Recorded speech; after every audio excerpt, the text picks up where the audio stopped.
बिस्मिल्लाहिर्रहमानिर्रहीम। अस्सलाम वालेकुम नाज़रीन, आप देख रहे हैं 92.8 विद सादिया अफसाल। नाज़रीन, एक तरफ पाकिस्तान मुस्लिम लीग नवाज़ के सदर शहबाज शरीफ साहब को ये यकीन है कि कंटोनमेंट इंतखाबात में जिस अंदाज में पंजाब में पाकिस्तान मुस्लिम लीग नवाज़ को बरतरी हासिल रही है, उसी तरीके से अगला इलेक्शन वो कहते हैं कि पाकिस्तान मुस्लिम लीग नवाज़ ही जीतेगी। साथ ही साथ जो एक बहुत बड़ा एस्पेक्ट है उनकी इस वसूख से ये बात करने का, वो ये है कि पाकिस्तान तहरीक इंसाफ की इस हुकूमत के हवाले से चाहे बहुत सारी चीज़ें बेहतर हुई हों, मैक्रो इकनॉमिक इंडिकेटर्स को लेकर भी आपको पीटीआई की हुकूमत बहुत सारी चीज़ें बताती है, लेकिन जो सबसे ज़्यादा चीज़ इस वक्त आवाम को मुतासर कर रही है वो महंगाई है। और महंगाई के हवाले से इदारा शुमारियात ने जो हफ्तावार रिपोर्ट जारी की है, जो कि ऑब्वियसली हर हफ्ते आती है, और उसमें कहीं ना कहीं कुछ चीज़ों की कीमतें बढ़ती ही हैं जिससे आवाम परेशान होते हैं। और इस दफ़ा इस हफ्ते के हवाले से बताया गया कि 22 अशिया की कीमतों में इजाफा हुआ। ये इदारा शुमारियात की इस हफ्तावार रिपोर्ट में कहा गया। फिर एक और इदारा शुमारियात की रिपोर्ट आई जिसमें उन्होंने 2018-19 के हवाले से बेरोज़गारी पूरे मुल्क में कितनी रही उस पर सर्वे हुआ, और ये बताया गया कि तहरीक इंसाफ की हुकूमत में बेरोज़गारी में इजाफा हो गया है। एक तरफ ये मामला है, दूसरी तरफ बेरोज़गारी का मामला है। फिर पिछले दिनों एक सदारती ऑर्डिनेंस आया जिस पर अपोजिशन की तरफ से तनकीद की गई, जिसमें एडवांस इनकम टैक्स बिलों में लगाने की, बिजली के बिलों में लगाने की बात की गई। उसकी वजाहत जो है वो इस हुकूमत ने की कि ये घरेलू सारिफीन के लिए नहीं है, ये कमर्शियल यूनिट्स पे लगेगा और उन लोगों को ये इजाफी इनकम टैक्स देना पड़ेगा अपने बिजली के बिलों में जो कि नॉन फाइलर्स हैं। लेकिन सवाल यह है कि क्या इस वक्त पाकिस्तान मुस्लिम लीग नवाज़ या अपोजिशन, क्योंकि बिलावल साहब को भी एक तो अर्ली इंतखाबात नजर आते हैं और उसमें पीपल्स पार्टी की जीत उनको नजर आती है, क्या पाकिस्तान तहरीक इंसाफ की हुकूमत के अंदर होने वाली ये महंगाई ही वजह है? और पेट्रोल की बात करें तो पहले ज़रा वो दिखा देते हैं आपको, क्योंकि हमने लोगों से बात की है। आवाम की राय जानना बहुत ज़्यादा ज़रूरी है और आवाम के लिए इस वक्त जो सबसे बड़ा मसला है वो महंगाई है। पेट्रोल की कीमतें बढ़ने के बाद आवाम ने क्या इस पर अपनी राय दी है, वो दिखाइएगा। हमने क्या कहना है, ये हुकूमत की मेहरबानी है, हम तो बेबस लोग हैं, जो मर्जी है जितना जुल्म करें कर सकते हैं। पेट्रोल बहुत ज्यादा महंगा कर रहे हैं खान साहब, जैसे कि इनको नहीं करना चाहिए। गरीब अवाम है, इनका क्या बनेगा? महंगा करके की करना, पेट्रोल महंगा कर दोगे तो गरीब बंदे कितने जाएंगे? मजदूर कहाँ जाएगा? अगर वो 10 रुपये बढ़ा देते हैं तो उसको अगर 100 रुपये उसकी दिहाड़ी होती है, 100 रुपये घंटे के हिसाब से अगर मिलते हैं तो कहाँ जाएगा? हम आपको क्या कहें, हम तो खून के आंसू रोते हैं, हमारे साथ इतना जुल्म हो रहा है। अब बच्चों का पेट पालें या गाड़ी का खर्चा पूरा करें। अपील करते हैं कि खुदा के वास्ते महंगाई कम कर दीजिए। घी, चीनी, आटा, हर चीज़ बहुत ज़्यादा अप हो गई है, तो आगे जो गरीब आदमी है वो आराम से अपनी ज़िंदगी बसर कर सकेंगे। आपसे तो बहुत ज़्यादा उम्मीदें में बसता थी। जो मर्जी आप कहते रहें, कोई फ़र्क नहीं पड़ना। पेट्रोल बढ़ता है, हर चीज़ को इफेक्ट करता है जी, तो इनको सोचना चाहिए गवर्नमेंट को। आवाम को ना थोड़ा सा वेट करना चाहिए।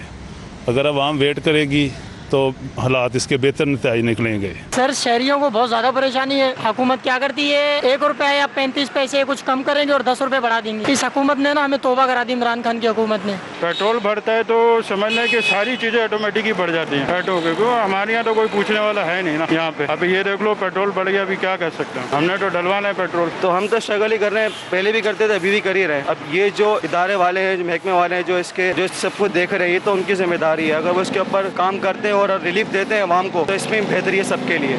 हम किसी को भी वोट नहीं देंगे इस बार, क्योंकि जो अभी ये चल रहा है मसला, जिस तरह इन्होंने पेट्रोल मांगा किए, आटा मांगा किए और जिस तरह चीनी मांगी है गरीबों के लिए, ये वोट देने के लायक भी नहीं ये लोग नहीं है। आवाम अभी जनाब गुजारा करे, फिलहाल कुछ कर तो नहीं सकती। 5 साल उसको पूरे होने दे, फिर इंशाल्लाह अगले इलेक्शन में हम अपना फैसला सुनाएंगे। मैं तो कुछ बोल भी नहीं सकता, इतने परेशान है हम। मैं अगर कुछ बोलूँ ना तो वो बहुत ही गलत बात होगा।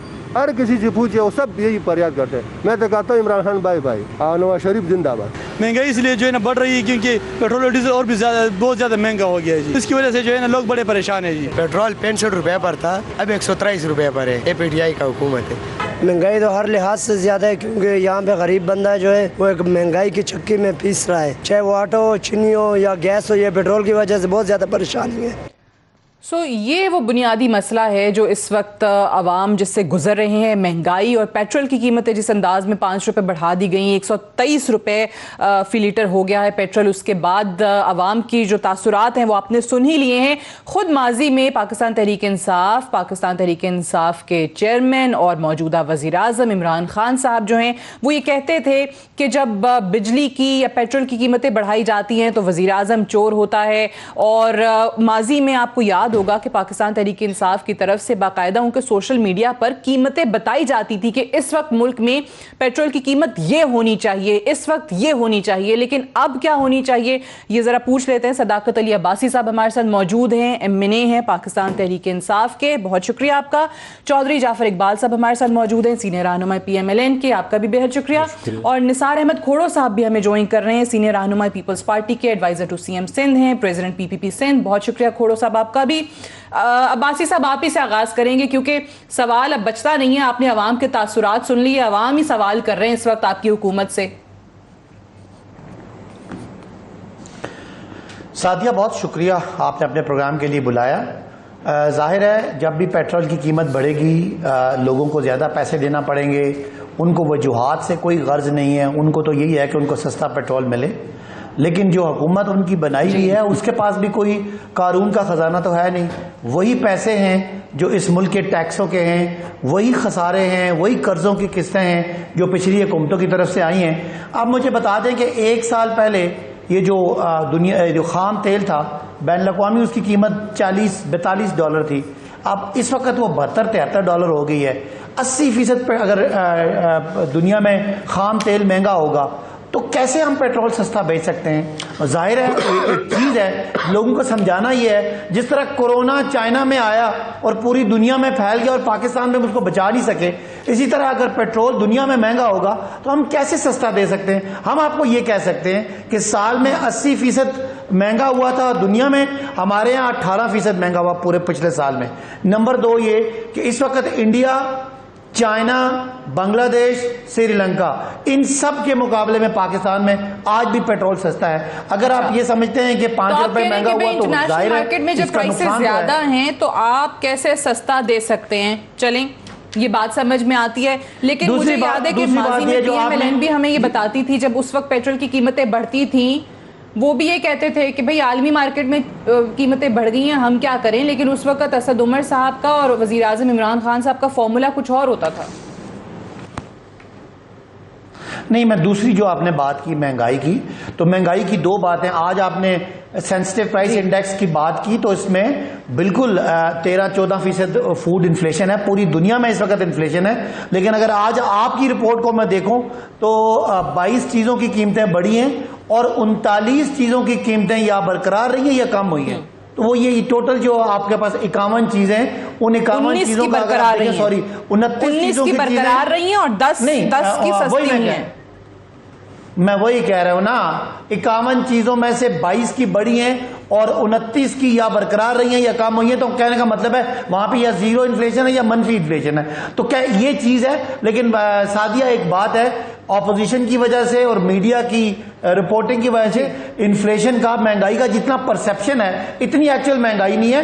13% महंगाई फूड इन्फ्लेशन है और पिछले 2 महीनों में अब्बासी साहब ये ना कहा करें। मैं ऑनेस्टली मैं तो चले यहाँ बैठी हूँ ना, मैं आपको ये कैमरे के पीछे हमारे कैमरामैन है, ये भाई बैठे हैं, इन्होंने आपकी बात सुनते ना यूं कर लिया, मुझे नजर आ रहे हैं वो यूं कर रहे हैं कि भाई ये हाथ जोड़ रहे हैं कि खुदा का वास्ता है।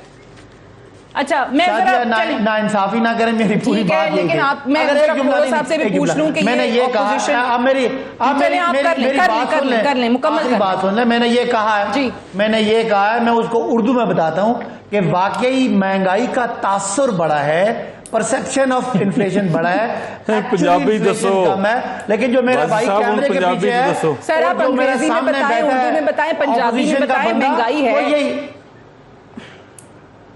और महंगाई के बारे में वहम ज्यादा हो गया, महंगाई आईडी कोई नहीं। और समझ आ गई तुहानू? अच्छा है कोई नहीं। मैं अच्छा जी, खोड़ो साहब महंगाई के बारे में उन्होंने कहा कि वहम ज्यादा हो गया, इतनी है नहीं। तो आप ही बता दें जरा कि कितनी महंगाई है उधर, आप क्या देख रहे हैं, सिंध के क्या हालात हैं?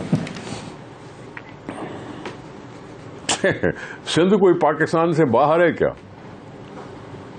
इसी पाकिस्तान की पॉलिसियां सिंध में भी लगती हैं। अगर पेट्रोल की खपत है तो फिर आप फैसला कर लें कि सिंध में ज्यादा खपत है या कहीं और ज्यादा खपत है। कराची बहुत बड़ा शहर है जहां इतनी बड़ी ट्रांसपोर्ट चलती है, इसका मुकाबला है कोई किसी और शहर में? नहीं है। कल कोई मुझे बता रहा था कि जी सारी ये टैक्सेस लगा के, लेवीज लगा के, ये सब कुछ करके इंटरनेशनल प्राइस को रख के जहन में 107 रुपए का पेट्रोल होना चाहिए और ये 17 रुपए बढ़ाकर 123 रुपए पेट्रोल लीटर बेच रहे हैं। अब इसके फिगर्स होंगे कहीं ना कहीं से निकल आएंगे। जो साहब बैठे हैं वो खुद बता सकते हैं कि जी इसके टैक्सेस कितने हैं, इसकी ओरिजिनल प्राइस कितनी है। तो ये 107 रुपए का पेट्रोल जो बिकना चाहिए वो 123 रुपए में बिक रहा है। इसका असर सब पर होगा कि नहीं होगा? ट्रांसपोर्ट महंगी होगी, एग्रीकल्चर वालों के लिए डीजल महंगा हो गया, ये बिजली वालों के लिए और महंगा हो गया। आपने डॉलर को इतना महंगा कर दिया, 170 रुपए की है, इतनी हाईएस्ट लेवल पे पहुंचा है। पेट्रोल तो आप फिर भी सऊदी अरब से खरीदते हैं और डेफर्ड पेमेंट पे खरीदते हैं। हमारी खुद की अपनी कुछ न कुछ भी पैदावार होती है। अपनी पैदावार जो होती है वो पता नहीं किस खाते में, सिर्फ ये कहते हैं कि जी हमें तो इंपोर्ट करना पड़ता है, इंपोर्ट करना पड़ता है और इंपोर्ट करना पड़ता है। हमारी अपनी जो टोटल ऑयल प्रोडक्शन है, हमारी जो टोटल ऑयल प्रोडक्शन है उसके बारे में कोई बोल ही नहीं रहा। तो ये सीधी सी बात है कि 107 रुपीज के अगेंस्ट में 123। ये तो पेट्रोल के हवाले से आपने कह दिया। दूसरी बात 107 होना चाहिए, इनकी तरफ से 123 रुपए फी लीटर है। जी सर मैं थोड़ी सी और बात आपको पूरी कर लूं, मैं थोड़ी सी और बात पूरी। परसों चौथ शौकत तरीन साहब ने स्टेटमेंट दे दी और प्रेस कॉन्फ्रेंस कर दी कि हम जी फूड आइटम्स को सब्सिडाइज करेंगे। कब करेंगे सब्सिडाइज? कब ये महंगाई कम होगी? खुद ही कहते हैं कि हम सब्सिडाइज करते हैं, दूसरी तरफ से कहते हैं कि IMF से हम कर्जा लेते हैं इसलिए सब्सिडी हम दे नहीं सकते। किस बात को माने हम, किस बात को माने? शौकत तरीन साहब के प्रेस कॉन्फ्रेंस को माने या IMF की कंडीशंस को माने किसको मांगे? सब्सिडी देने से IMF रोक रही है, यहां वजीर साहब कह रहे हैं कि हम सब्सिडी दे रहे हैं, दे देंगे। तो अगर तुम दूसरी फूड आइटम पे सब्सिडी दे सकते हो तो पेट्रोल की प्राइसेस को भी कंट्रोल कर सकते हो। अगर सब्सिडी दूसरे फूड आइटम्स पे देते हैं जिसमें सारी कौम को खाना है, इसके 2-3 चीजें आपने कही। ठीक है, आपने एक तो कहा कि ये बता देंगे कि भाई क्या उसका ब्रेकडाउन क्या है, कितने टैक्सेस हैं, किस तरीके से इतना पेट्रोल बढ़ाया, और सब्सिडी की मैं इनका अब्बासी साहब से जवाब ले लूंगी। लेकिन उससे पहले चौधरी साहब ये बताएं कि आपने अब्बासी साहब की भी बात सुनी है।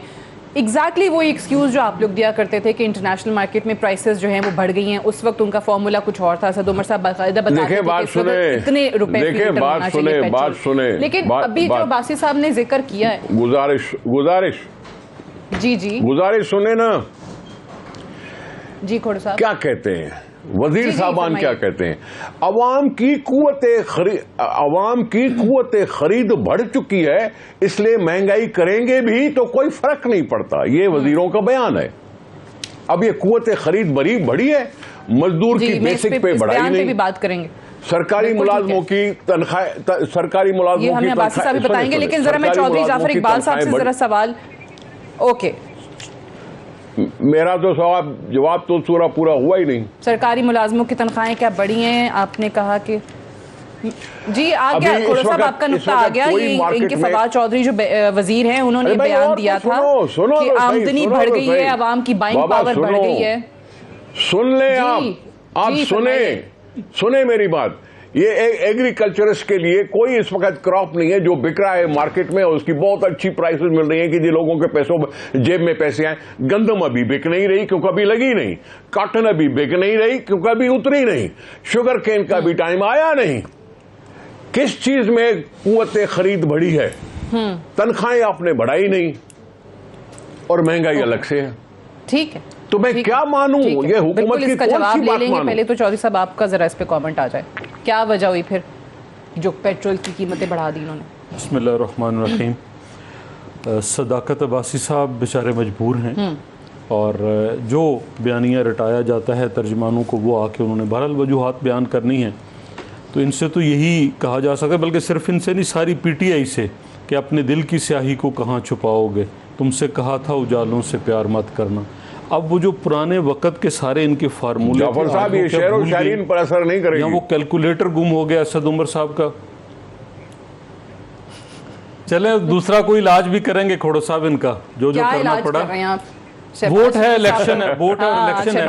अब सदाकत भाई साहब ने कहा जी वजूहात से गरज नहीं है। अच्छा भाई क्यों गरज नहीं है? हमें है वजूहात से गरज। सबसे बड़ी वजह आप हैं। आपके वजीर आज़म के पास इख्तियार नहीं है कि वो अपनी मर्जी का वजीर ख़जाना लगा सके। जो वजीर आज़म वजीर ख़जाना मर्जी का किसने लगाया फिर शौकत तरीन साहब को? जिन्होंने इससे पहले जो है वो बाहर से इंपोर्ट करके लगाए थे, उन्होंने लगाया। अच्छा, हफीज शेख भी उन्होंने लगाए थे? शेख भी उन्होंने लगाया था। हफीज शेख साहब को 2 दिन पहले तक इमरान खान साहब जानते नहीं, तो क्या करें, उनके उससे पहले कोई मुलाकात नहीं थी। अपने पोस्टर बॉय जो थे वो असद उमर थे, वो जब फेल हो गए तो क्या कर सकते वजीर आजम साहब? देखें वो फेल हो गए तो इमरान खान साहब माफी मांगते सारी कौम से। वो जो 200 अफराद थे, वो जो टीम थी, वो एक्सपर्ट थे, उसमें सदाकत अब्बासी साहब हैं, शहबाज गिल साहब हैं, फिरदौस आपा हैं, फयाजुल हसन चौहान साहब हैं। हमें तो ये एक्सपर्ट मिले हैं कि वो आके बैठते हैं और आके हमें बताते हैं नहीं भाई आपको वजूहात से गरज नहीं है। और आज ये सुनाने आए कि कानून का खजाना, भाई आपको 22 करोड़ का मुल्क मिला है, खजाना आपके इख्तियार में है, अब आप ये ताने देने आए हैं हमें। गंदम जो खरीद के रखी थी इस मुल्क के अंदर, किसान ने उगाई, हमने वो संभाल के रखी, वो क्या खजाना नहीं था कानून का? आपको किसने कहा था कि वो बाहर ममालिक में बेचें? जो मेरे पास अपने घर की गंदम थी, जो मुझे 700-800 रुपये मिलती थी, आपने वो एक्सपोर्ट की, आपके वजीर आज़म ने एक्सपोर्ट की। क्यों इजाज़त दी वजीर आज़म ने? नालायक आदमी है, उसे पता ही नहीं है, उसे हुकूमत करने का अंदाज़ नहीं आता, उसे इस चीज़ का इल्म नहीं है कि ये फूड सिक्योरिटी सबसे बड़ी सिक्योरिटी है। चीनी किसने एक्सपोर्ट की? मिलों वाले खुद बाहर भेज जाए, वजीर आज़म ने समरी पे साइन किए। वो निकम्मा है, नाअहल है, वो बिल्कुल उसे ABC नहीं आती। और जो मशवरा देने वाले हैं उनको जिस तरह मतलब वो ऐसे शफल करते हैं जैसे आप ताश के पत्ते बदलते हैं, एक वजीर को यहाँ उठाया, वहाँ लगा दिया, वहाँ लगा दिया, वहाँ उठा दिया। आप करेंगे ये सब कुछ टीम अब ये जो है वो नहीं है, लेकिन वो जो इन्होंने सदाकत अब्बासी साहब ये तो नहीं बताएंगे, छोड़ के गए थे। देखिए मैं कर्जों की तरफ भी आता हूँ, सदाकत अब्बासी साहब ये नहीं बताएंगे कि हमारा चौथा वजीर खजाना भी फेल होने जा रहा है। सदाकत अब्बासी साहब ये नहीं बताएंगे कि हमाद अजहर को जहाँ लगाया वहाँ निकम्मा था। सदाकत अब्बासी साहब नहीं बताएंगे कि शेख रशीद रेलवे तबाह करके आया, अब हम उसकी वजह से ये भुगत रहे हैं लॉ एंड ऑर्डर का मसला। ये नहीं बताएंगे कि असद उमर खजाना में भी नाकाम था, असद उमर प्लानिंग में भी नाकाम है। ये नहीं बताएंगे कि बुजदार साहब ने सत्यानाश कर दिया है पूरे मुल्क का जो है वो पूरे सूबे का। तो ये असल नाकामी तो ये है। अब ये हमें ये तो गिन के ना बताएं कि कानून का खजाना और क्या होता है। हमें जब PSTP मिला 325 अरब पे था, हम छोड़ के गए 1100 अरब पे, ये दोबारा उसे 500 अरब पे लेके आए, क्यों लेकर आए? ठीक है, इस पे जरा बात कर लेते हैं। मुझे एक ब्रेक लेने दीजिए, ब्रेक से वापस आएंगे तो ज़ाहिर है बहुत सारे नुकात हैं जिसका जवाब देना है सदाकत अली अब्बासी साहब ने, उनसे जानेंगे एक वक्फे के बाद।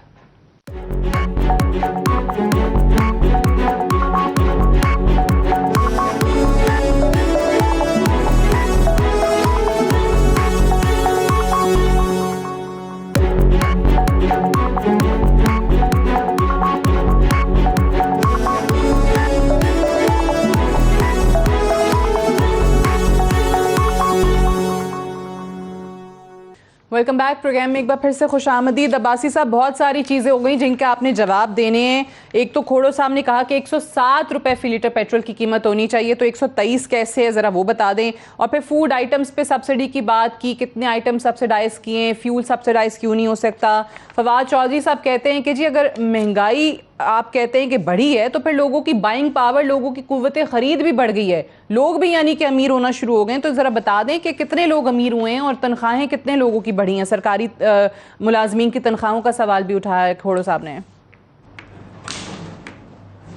अच्छा सादिया, 3-4 बातें आपने पूछी हैं। सबसे पहली जो सब्सिडी वाली बात है, वो कहते हैं कि हमें उनकी सब्सिडी पे एतराज़ था और फिर सब्सिडी की तरफ जा रहे हैं। तो सादिया, इसमें एक स्मार्टनेस है जो समझानी है इनको।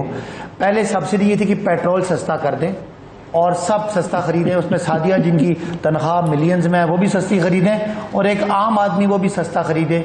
उसमें यह है कि सब्सिडी का फ़ायदा अमीर लोग ज़्यादा उठा जाते थे, गरीब नहीं उठाता था। अब ये इनको समझाना है कि ये टारगेटेड सब्सिडी है।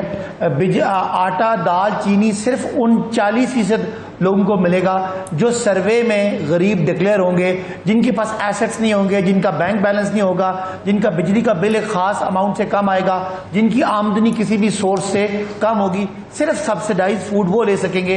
ये प्लान अगले 3 महीनों में इंशाल्लाह हेल्थ कार्ड भी आ रहा है और ये एक महंगाई का कार्ड भी आ रहा है कि पाकिस्तान के इंतहाई गरीब 40% आबादी को तो आपका ऑलरेडी है, अमीरों को सब्सिडी का फायदा क्या कर रहे हैं, बढ़ा रहे हैं फंड्स, बढ़ा रहे हैं।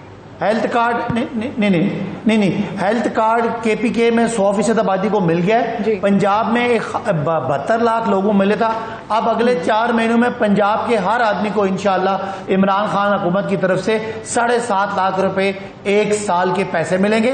अब दूसरा ये कि जो लोग भी एक खास आमदनी से नीचे हैं उन सबको सस्ती दाल, चीनी, आटा, दालें वो मिलेंगी जो अमीरों को नहीं मिलेंगी।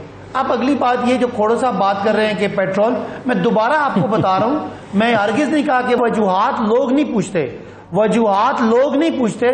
लोगों को महंगाई आई है, लोग कह रहे हैं कि पेट्रोल महंगा हुआ। मैंने आपको वजह बता दी कि जब 1 साल में पेट्रोल जो है वो दुनिया में 80% महंगा हुआ और पाकिस्तान में वो 18% महंगा हुआ। और एक और बात, जनवरी 2021 में जो पेट्रोल पे जो सेल्स टैक्स था वो 17.5% था, आज वो 10.5% हो गया।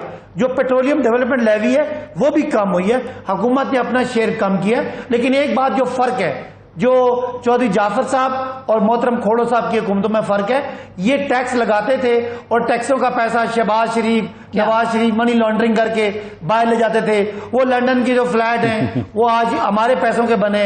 शहबाज शरीफ साहब के अभी अकाउंट में 25,000 मिलियन इनके नौकरों के अकाउंट में, आखिरी जो इन पे केस बना हुआ है, इनके नौकरों, चपरासी, चौकीदारों के अकाउंटों में आया, वो चोरियां थी। इमरान खान अल्लाह जी, मैं ये चैलेंज करता हूं आपको चौधरी जाफर साहब, 25,000 मिलियन रुपए शहबाज शरीफ साहब के चपरासियों, चौकीदारों, मुंशियों के अकाउंट में आया है। मैं आप अगर ये गलत है तो मैं इसको सादिया प्रोग्राम रख लें।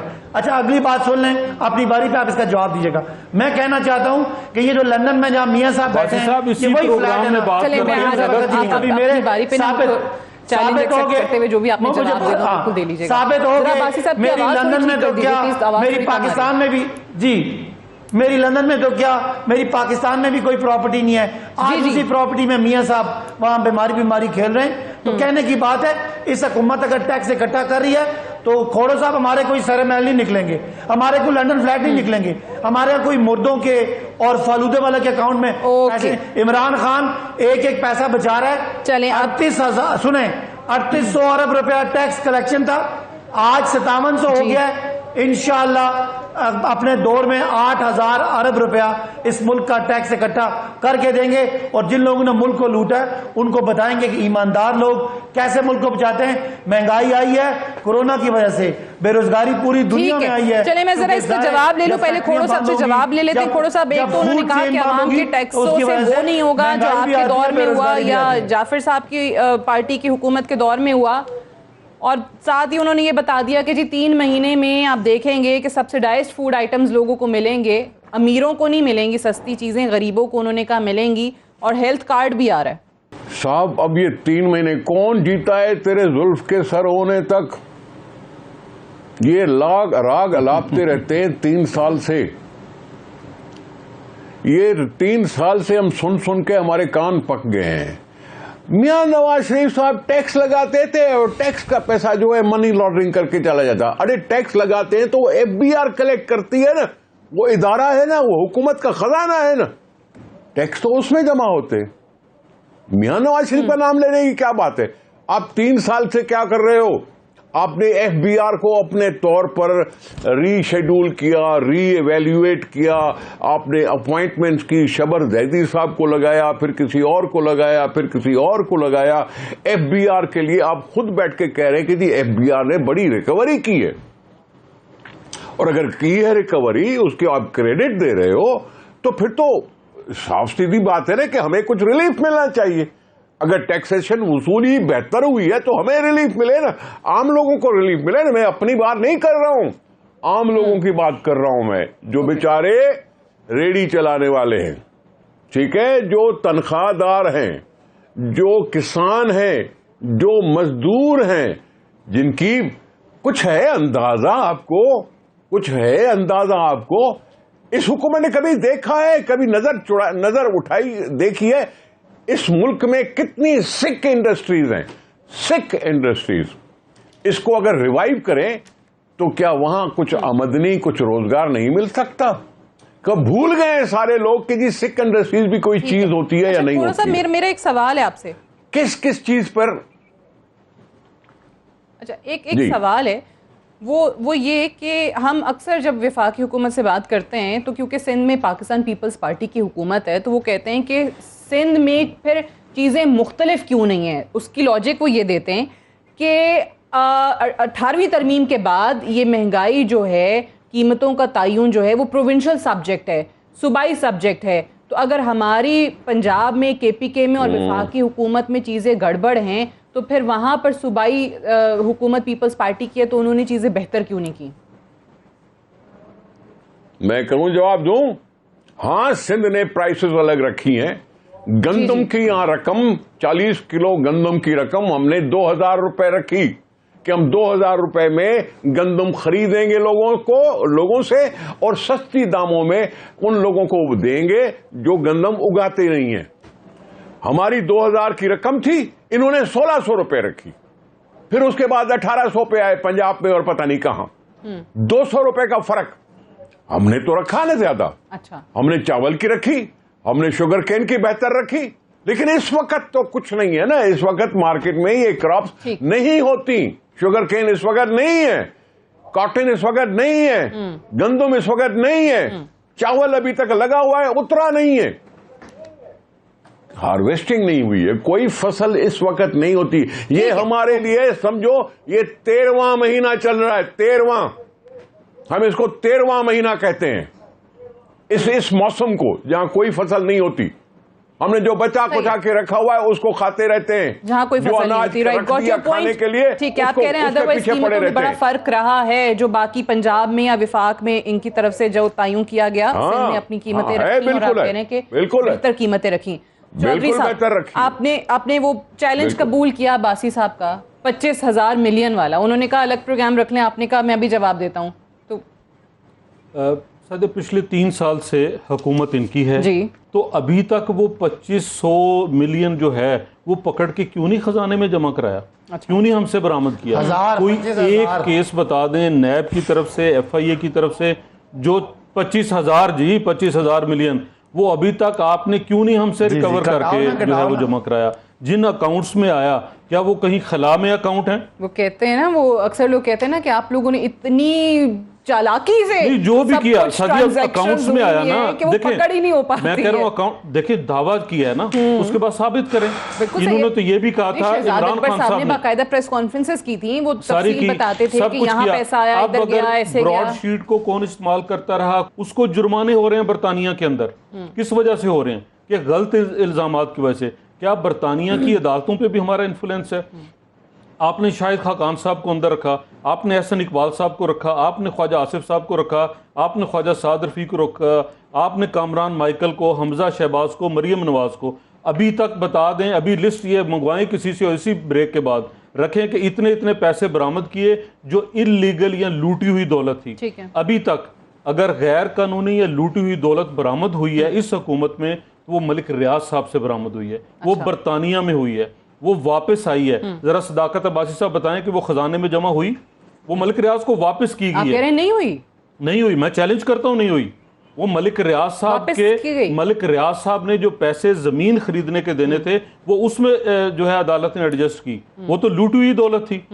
और फिर ये कहते हैं जी चैलेंज। बनी गाला में बसने वाले, मेरा घर बहुत छोटा सा है, मेरी एक हल्के की सियासत है, मुझे भी 10 मुलाजिम रखने पड़ते हैं, मेरा बिजली का बिल, मेरा टैक्स इमरान खान से ज्यादा है। 300 कनाल का जो बनी गाला है उसका खर्चा कौन उठाता है? इमरान खान साहब के दोस्त हैं मोहसिन बेग साहब, आपकी साफ्ती बरादरी से हैं, वो ऑन रिकॉर्ड हैं कि 30 लाख रुपया जहांगीर खान तरीन देता था बनी गाला का खर्चा, फिर बढ़ा के कहा कि 50 लाख कर दें, अगर कहें तो मैं वीडियो भी पेश कर देता हूँ। तो जिनके घर जो है जहांगीर तरीन की जेब से चलते हैं, तो नहीं देते होंगे ना फिर?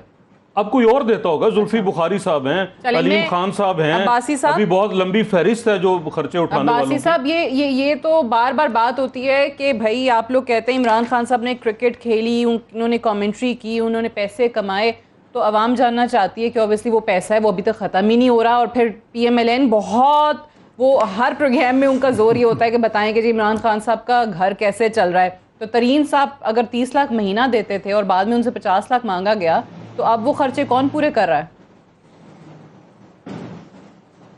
अच्छा, बहुत इंटरेस्टिंग बात है। पहली तो जो 25,000 मिलियन की मैं बात कर रहा हूँ, ये आप जरा अपना अभी किसी अखबार को गूगल जाके करके चेक कर लें।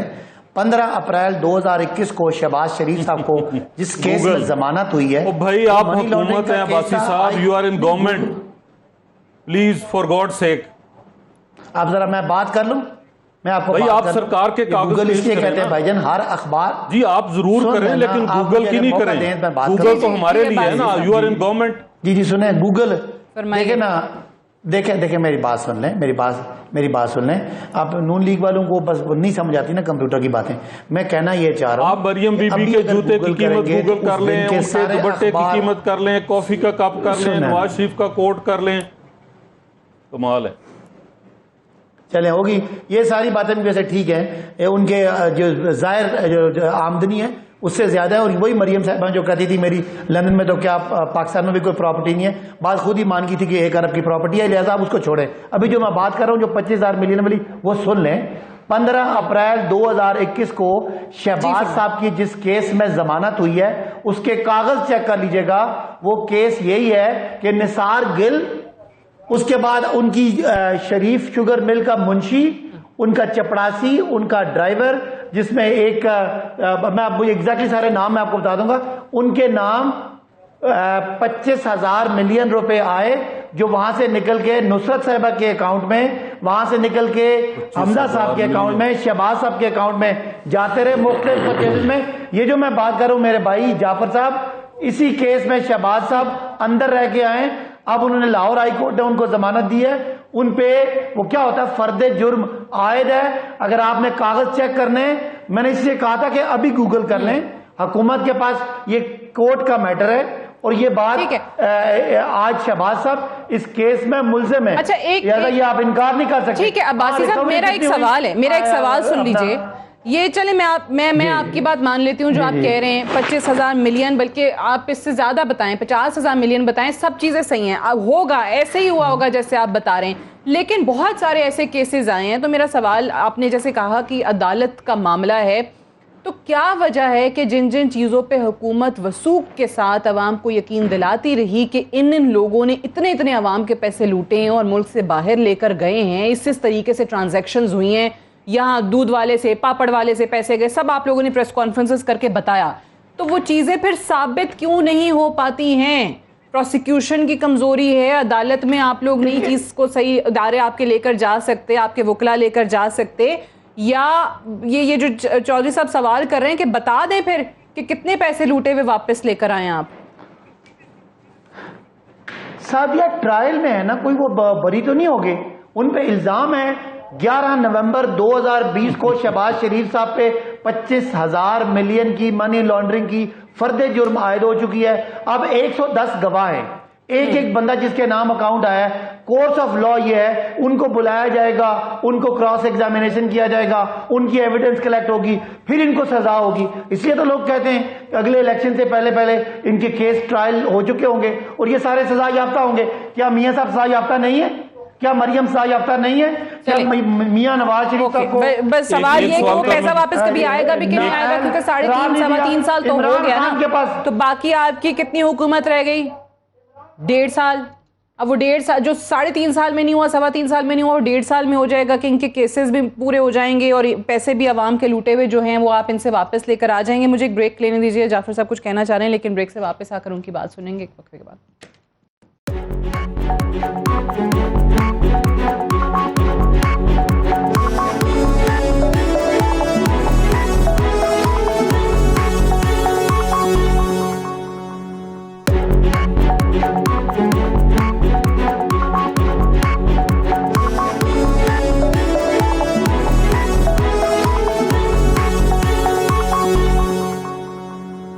वेलकम बैक प्रोग्राम में एक बार फिर से खुशामदी। चौधरी साहब क्विकली आप जवाब देना चाह रहे थे, जवाब दे लें, फिर मैं खोड़े साहब की जानिब जाऊँ। मेरा सवाल ये है जवाब से ज़्यादा, हम लूटते रहे, पिछली हुकूमतें लूटती रही, अब नेक और ईमानदार लोग हैं, पिछले 3 साल से पाकिस्तान का ख़जाना महफूज है, तो अब वो पैसा कहाँ जा रहा है? अब वो इकट्ठा करके अवाम के ऊपर क्यों नहीं लगाए जा रहे? वो कहते हैं ये बात ये है, आपने जो कर्जे लिए हैं ना, कह रहे हैं हम वो वापस कर रहे हैं। वो कितना वापस किया वो भी बता दें, और फिर जो नया कर्जा लिया उसके बस कोई आगे मंसूबा लगाए। बात बहुत सादा सी है कि आप बहुत सारी खामियां आपको कामयाब बना सकती हैं, लेकिन अगर आप नाअहल हैं तो फिर आप कुछ नहीं कर सकते।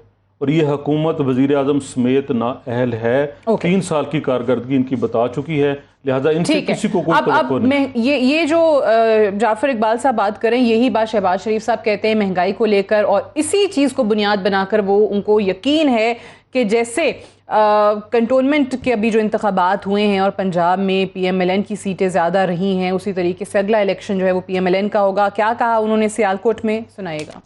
अवाम का दिल भर चुका है, नक्को नक हो गए ने, यानी महंगाई ने उनकी कमर तोड़ दी है। आज इतनी काविशें ये महंगाई के खिलाफ करती, बेरोजगारी के खिलाफ करती, यही वजह है कि आज कंटोनमेंट में वहीं पर इनका कब्रिस्तान निकाल दिया। और अगला इलेक्शन आपका होगा। नवाज शरीफ की क़यादत में मुस्लिम लीग नून पूरे पाकिस्तान में मैदान मारेगी। इलेक्शन फ्री एंड फेयर करने होंगे।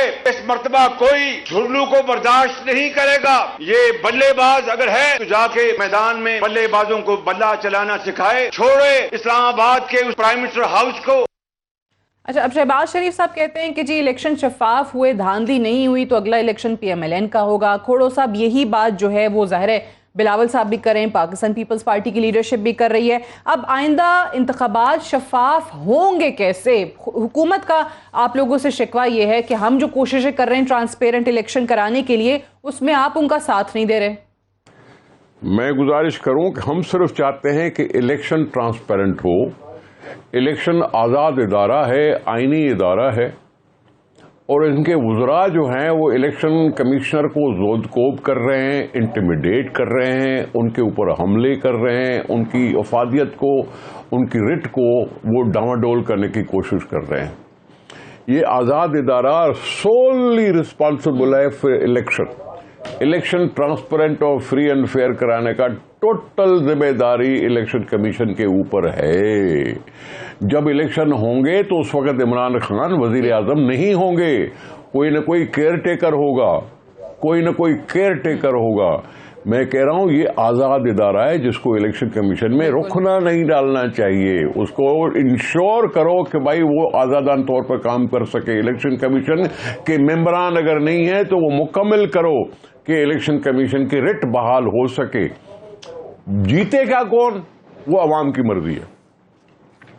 सबने देखा है सबको, PTI को देख लिया और लोग उससे तंग हैं, जैसे आपने सुना। PMLN को आपने देख लिया जिस तरह की वो सियासत कर रही है, पीपल्स पार्टी की अपनी जदोजहद जो चल रही है। ये अवाम पर है कि वो किसको वोट देंगे और किसको अहल समझते हैं, किस पे एतमाद का वोट देते हैं। इसमें हमें और परेशानी की जरूरत नहीं। कम से कम इमरान खान को नहीं होनी चाहिए, फवाद चौधरी साहब को या दूसरे वज़रा को नहीं होना चाहिए परेशान। इलेक्शन को फेयर कराओ, मजबूत बनाओ इलेक्शन कमिशन को और जिम्मेदारी दो, इंटरफेरेंस नहीं करो। क्योंकि इस मुल्क में यहाँ देखा, भी आवाम देख रहे हैं, आपकी सियासत भी आवाम देख रहे हैं और पीपल्स पार्टी की जिद्दोजहद भी आवाम देख रहे हैं। खोड़ो साहब अब शहबाज शरीफ साहब ने इलेक्शन कमीशन की जो 6 खाली नशिस्तें हैं उनके नाम, उन पे नाम भी दे दिए अब्बासी साहब। जी खोड़ो साहब, मैं जरा अब्बासी साहब से भी पूछ लूं, क्योंकि आपने जो जिक्र किया फवाद चौधरी जो कहते हैं, आज़म स्वाति जो कहते हैं इलेक्शन कमीशन के लोगों को हरास करने की, अब्बासी साहब आप लोग कोशिश करते हैं, कह रहे हैं आप दबाव में ला रहे हैं ECP को। सदाकत अब्बासी साहब, अच्छा बड़े कोई मैं क्या वर्ड यूज करूं, बड़े बेजमीर के लोगों से हमें वास्ता पड़ा है सादिया कि अगर ये कश्मीर का इलेक्शन हार गए, GP का इलेक्शन हार गए, ज़िमनी इलेक्शन हार गए, उस वक्त हम वोट चोर थे।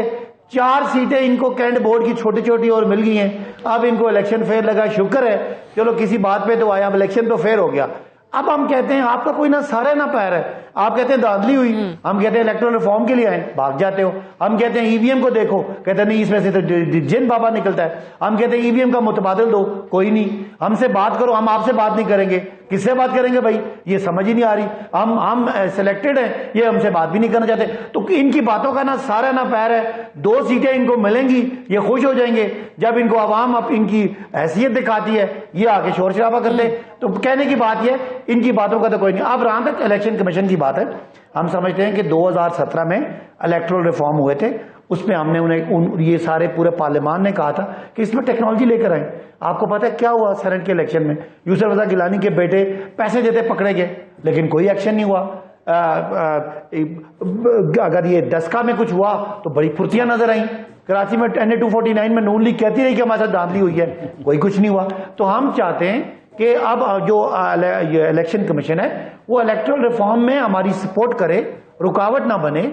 हम पार्लियामान की अक्सरियत हैं, हम जो कानून बनाएंगे उसको दुनिया की कोई ताकत, कोई इदारा उसको इनकार नहीं कर सकता। लेकिन आप लोग आपके वुज़रा ने जो इलेक्शन कमीशन पे इल्जामात लगाए हैं, उनको खैर जाहिर है नोटिस भी सर्व हो गए हैं, वो क्या है? वो कहते हैं कि आप दबाव में लाने की कोशिश करते हैं इस इदारे को। देखें, अगर इलेक्शन कमीशन हुकूमत से कोई गिला करता है, उसकी प्रेस रिलीज करता है और सोशल मीडिया पे बात करता है, तो उसका जवाब दिया, उस जवाब को उन्होंने माइंड कर लिया, उन्होंने नोटिस दिया, नोटिस का जवाब आ जाएगा।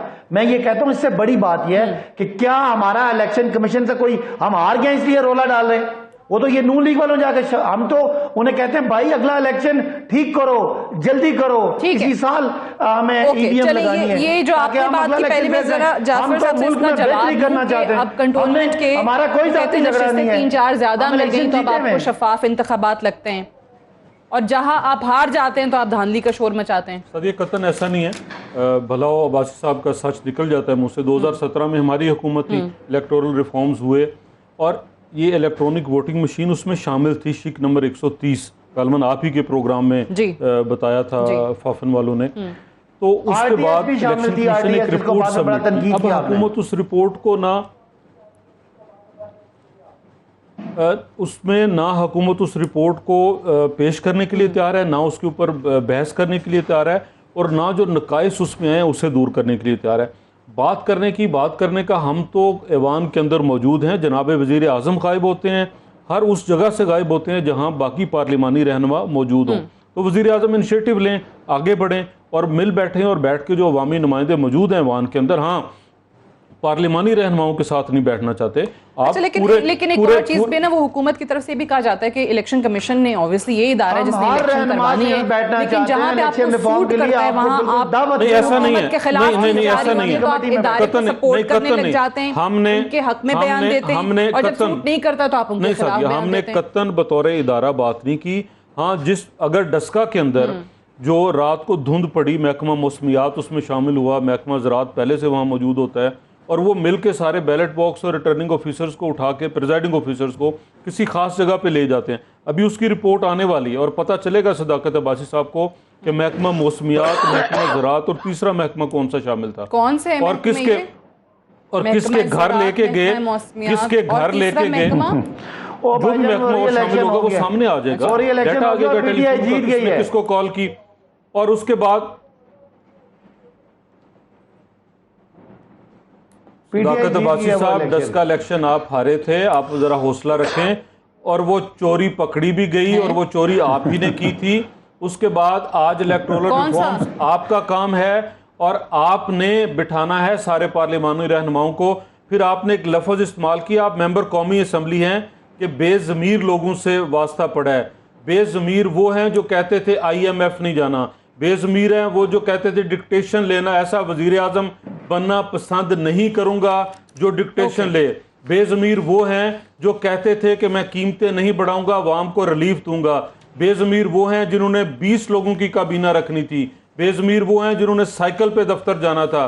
बेज़मीर वो हैं जो भैंसे बेचने के ड्रामे करते रहे और आज सारे मुल्क का जो है वो बट्ठा बिठा के रख दिया है। तो आप जो है बेज़मीर लफ्ज़ इस्तेमाल करते हुए ज़रा सोचें आपके लीडर ने तो ये कह दिया कि बड़े लोग वो होते हैं जो यू टर्न लेते हैं, यानी करना नहीं चाहते, अपने दावों और अपने वादों से जो फिर जाए उसको बेज़मीर कहते हैं। इलेक्शन के कॉन्टेक्स्ट में उन्होंने कहा कि जी कह रहे थे कि हम तो चाहते हैं कि शफाफ इंतखाबात हो जाएं, आप लोग सपोर्ट नहीं करते हैं।